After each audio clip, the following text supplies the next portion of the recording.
family, Merry Christmas. We're going to share with all of you, our family, something I've held on to for many, many years. And that is Grandma Loderhose's German potato salad recipe. Our hopes is to film this and take you through each step of the process to make the very best German potato salad straight from Loderhose family as I can.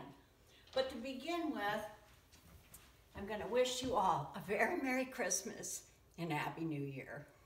Okay. To begin with, I'm going to show you all of the ingredients that you're going to need to make this wonderful potato salad. Red potatoes, chopped celery, chopped onion, chopped green pepper. Bacon goes with everything. Vinegar, pepper, salt, and of course, a little bit of sugar to sweeten the sauce. First thing you need to do is get out that bag of red potatoes, rinse them off, and put them in a big pot. The number of potatoes you need will depend on how many people you intend to serve this wonderful potato salad. For the number of people to include all of you, I would need to fill the entire bottom of this good-sized pot. Last one. Fill this pot with water to cover the tops of the potatoes. A little bit more.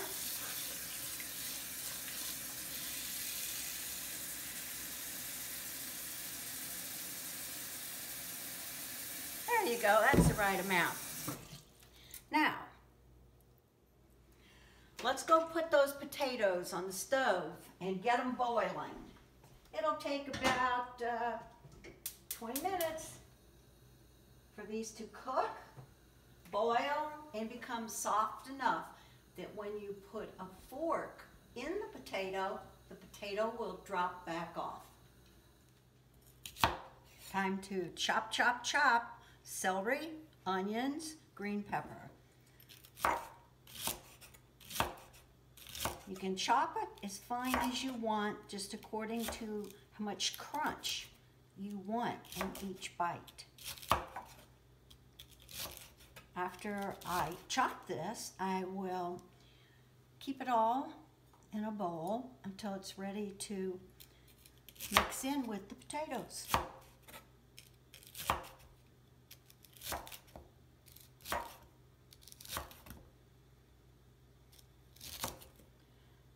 Be sure to be careful because cut finger flavoring is not one of the ingredients in this potato salad.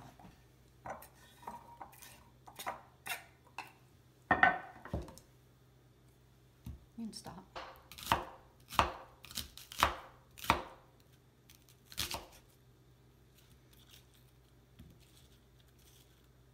Too much. You will notice as I do this, there are no measurements. There's also no instructions that are written down on a piece of paper. It's just a watch of how it's done, and then make it happen yourself.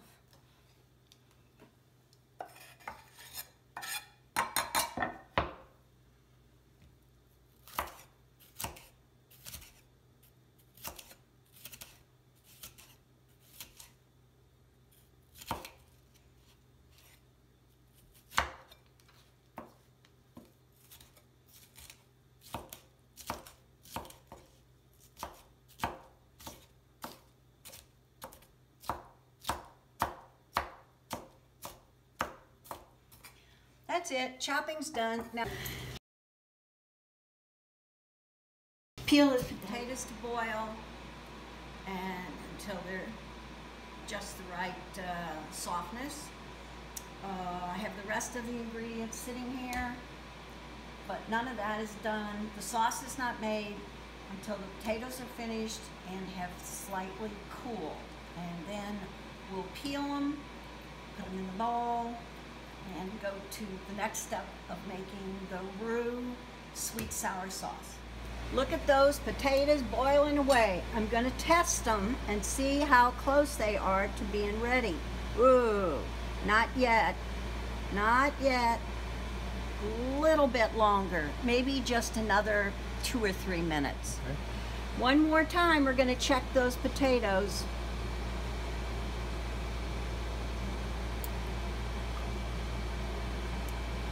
Still think they need to cook a little bit longer. Okay. Yep, I think these potatoes are ready to take out and cool.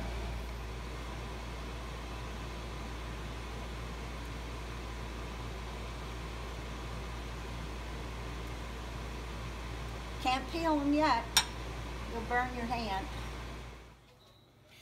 Okay, let's get started on the sauce for this potato salad. I take, for this amount of potatoes, about a ½ pound of bacon. I like to cut the pieces like this ahead of time instead of frying and then crumbling. This way it's all set, ready to go after the bacon is cooked.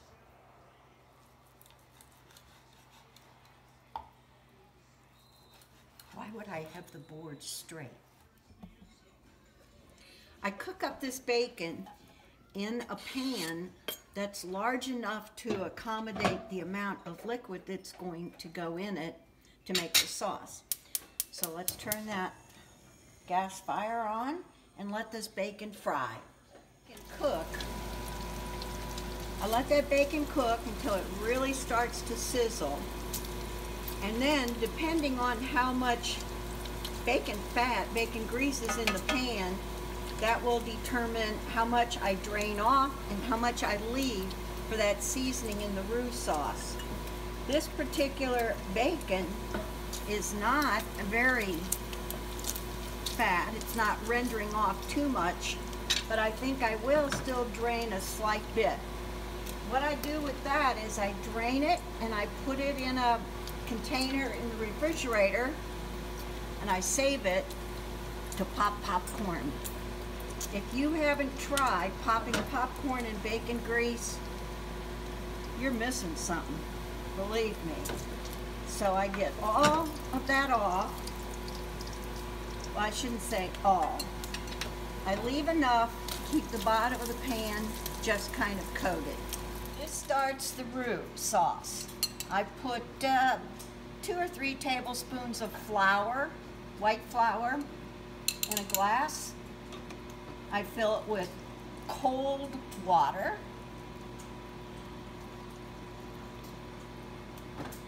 Stir it up till it thins out.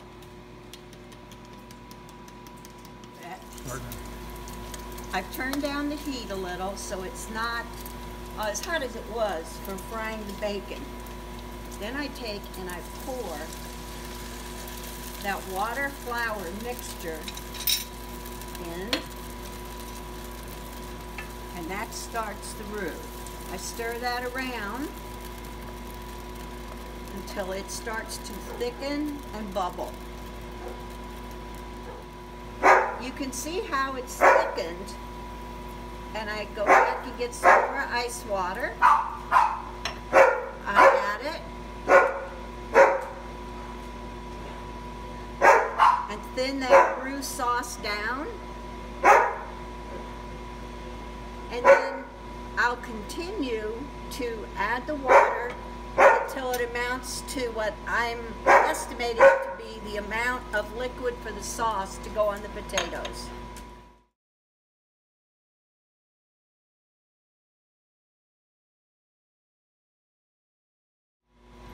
Okay, now we're at the fun part.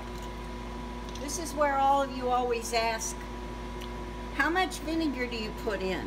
The answer is, I don't know, just dump it. Stir that around. Okay. How much salt and pepper do you use? I don't know, just grind some pepper in it until it looks good.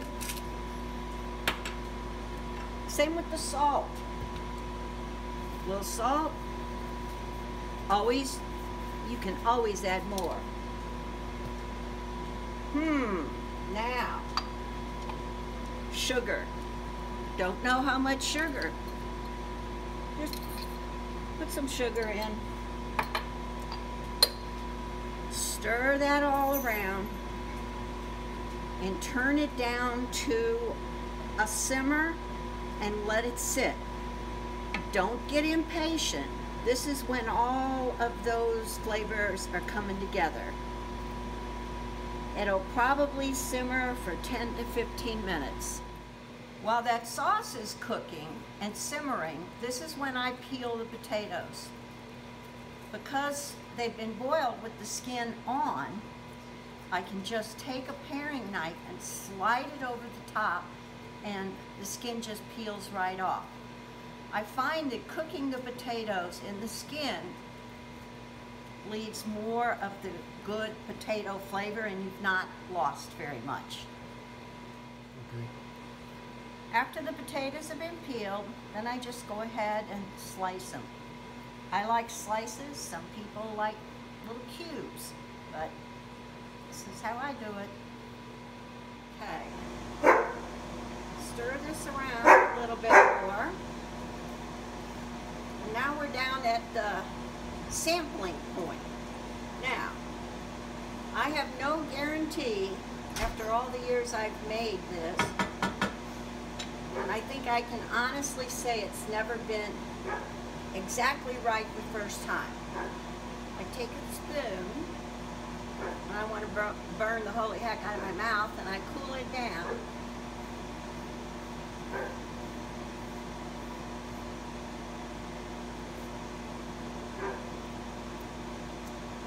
This is where you're testing to see if it needs more vinegar, more sugar, more pepper, what it might be. As I said, I don't think I've ever made it that it was, to my taste, the perfect taste first off. The taste on this says it needs a wee bit more sugar.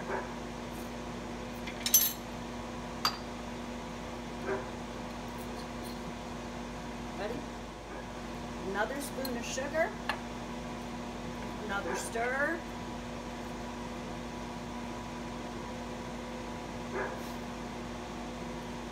We'll let that sit another minute or so, and then do another quick taste. After tasting it the second go around, I think that last spoonful of sugar made it just right. That's it. As you can see, I've added the chopped green pepper, onions, and celery to the bowl. Now I'm going to take the sauce and bring it over and pour it on the top.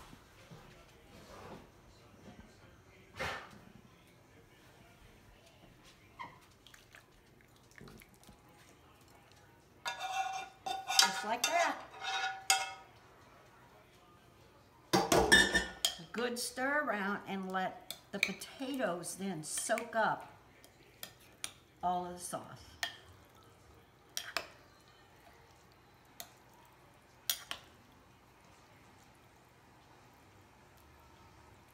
There you have it. And after you've stirred this all around, the smell, I think is just great. That sweet sour sauce. You're finished. There you have it.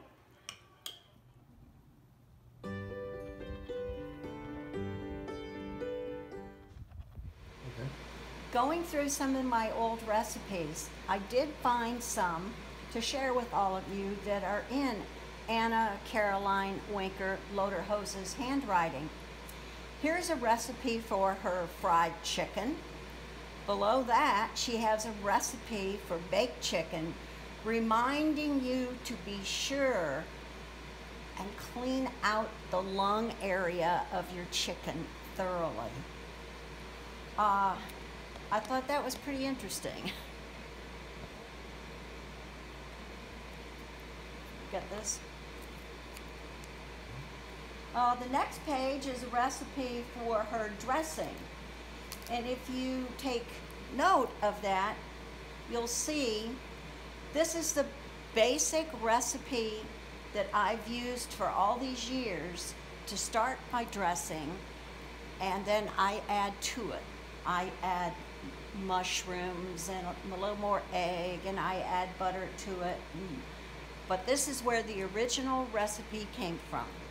I've added in here a copy of the cream sauce for asparagus, and also how she made cream spinach. This was one of my very favorite things that she made.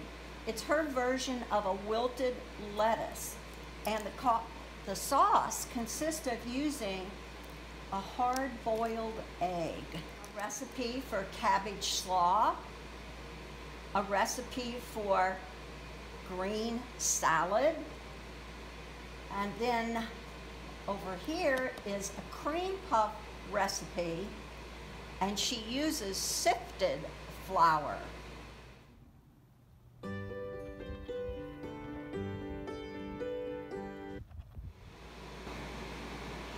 This picture will give you a little bit more history about this potato salad. That wonderful lady on the left is Anna Caroline Wenker Loderhose. The lady in the back is Marguerite May Loderhose Dumont. That good-looking lady in the front on the right side is Mary Jacqueline Dumont Dorr Mathesmeyer. And that little bundle of joy on the left is Suzanne Renee Dorr. The reason for this picture was to remember that Anna Caroline Wenker Loderhose had just become a great-grandmother.